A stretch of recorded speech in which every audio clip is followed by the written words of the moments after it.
माननीय उपेंद्र कुशवाहा जी के त्याग से मैं काफ़ी प्रभावित हूँ और मैंने भी चाहा कि सर ने इतना बड़ा भवन बना है, कई जगह शिलान्यास का समारोह हुआ है, तो कहाँ उन राज्यों में महामहिम को बुलाने का काम उन लोगों ने किया है? तो गवर्नर साहब, कभी राष्ट्रपति जी, कभी प्रधानमंत्री जी, कभी मुख्यमंत्री जी अपने अपने हिसाब से उद्घाटन का कार्यक्रम करते हैं। हाई स्कूल है और उस हाई स्कूल में ITI की पढ़ाई कर रहे हैं, जो संसाधन है केवल 2-4 कमरे और जोड़ दिए जाए और वहाँ ITI की पढ़ाई। बिहार के मुख्यमंत्री ने भी कभी किया और नहीं बुलाया गवर्नर साहब को, तो उस पर भी मेरी कोई आपत्ति नहीं। मुख्यमंत्री जी को लगा कि हमको करना चाहिए, उन्होंने किया। ठीक है, शिक्षकों की जो मांग है उस पर सरकार को गंभीर होना चाहिए और अविलंब शिक्षकों के प्रतिनिधियों को बुला इससे बिहार भी खुशहाल होगा, किसान के बच्चे, गरीब मजदूर भी खुशहाल होंगे और रोजगार भी मिलेगा। सर, आज आपने पार्टी सवाल किया जा रहा है, सवाल उठाया जा रहा है, उस पर सर आपका क्या? विपक्ष के लोगों के पास न तो कोई मुद्दा है न काम है, तो इसलिए ऐसी बातों को उठाते हैं।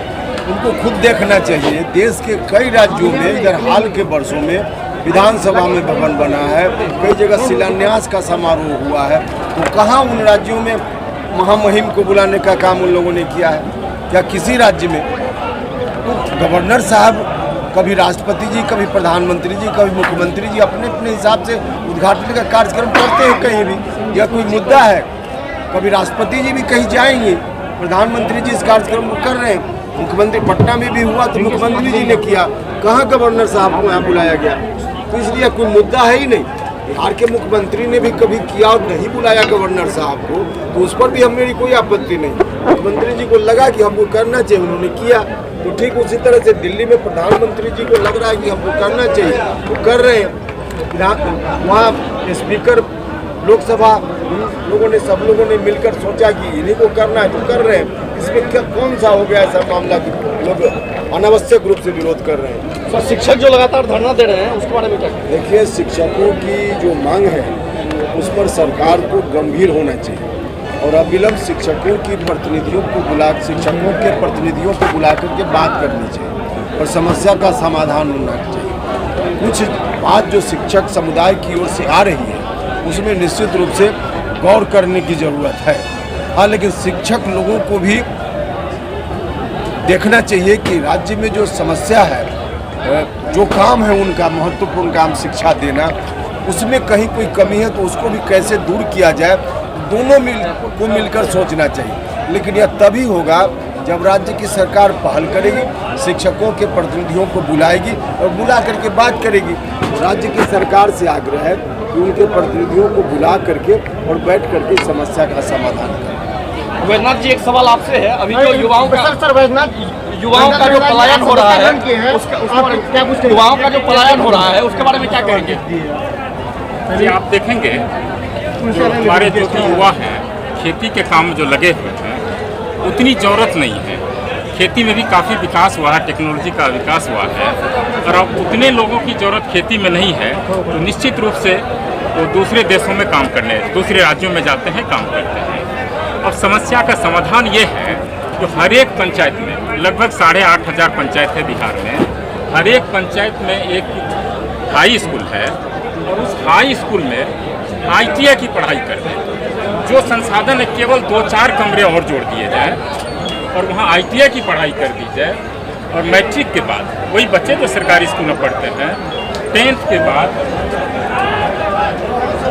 6 महीना का, 1 साल का इस तरह का कोर्स है। जब वो पढ़ाई कर लेंगे उनकी आमदनी जो है, कमाई 20 से 25 हज़ार रुपये महीने होगी।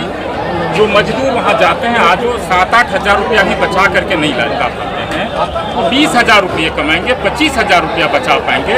इससे बिहार भी खुशहाल होगा, किसान के बच्चे, गरीब मजदूर भी खुशहाल होंगे और रोजगार भी मिलेगा। सर, आज आपने पार्टी की सदस्यता ग्रहण की है, क्या कुछ कहेंगे? मैं माननीय उपेंद्र कुशवाहा जी के त्याग से मैं काफ़ी प्रभावित हूँ और मैंने भी चाहा कि सर ने इतना बड़ा त्याग दिया है। राज्यसभा में सदस्य थे और लगभग 4 साल की सेवा बाकी थी, उस समय भी उन्होंने त्याग दिया। केंद्र में मंत्री थे, केंद्रीय मंत्री थे और वहाँ भी जब इनकी बात नहीं सुनी गई और लग रहा है जो कुछ मुद्दे पर सरकार सही जगह से बात नहीं रख पा रहे हैं। इन्होंने त्यागपत्र दिया, हमें भी लगा जो इतने किसान हैं जिसकी स्थिति बहुत दयनीय है, स्वास्थ्य व्यवस्था चरमराई हुई है, पलायन हो रहा है, युवा को रोजगार नहीं मिल रहा है, इन सब मुद्दों पर उनके लिए संघर्ष करने के लिए, उनकी आवाज़ को बुलंद करने के लिए हमें राजनीति में आना चाहिए और मैं सर के साथ हूं। सर एक सवाल, आज बीएन मेहता जी आज जो है आपके पार्टी से सदस्यता ग्रहण किए। एक बार में दो तरह से सवाल कर दूं, कैसे आप लोकसभा का चुनाव लड़ रहे हैं? मैं सर के साथ हूँ, मैं एक समर्पित कार्यकर्ता के रूप में हूँ और पार्टी जो निर्भर करता है वो जैसा डिसीजन लेंगे, मैं पद मिले ना मिले, लेकिन मैं आप लोगों के संघर्ष के लिए, गरीबों के, किसानों के संघर्ष के लिए मैं साथ हूँ। सर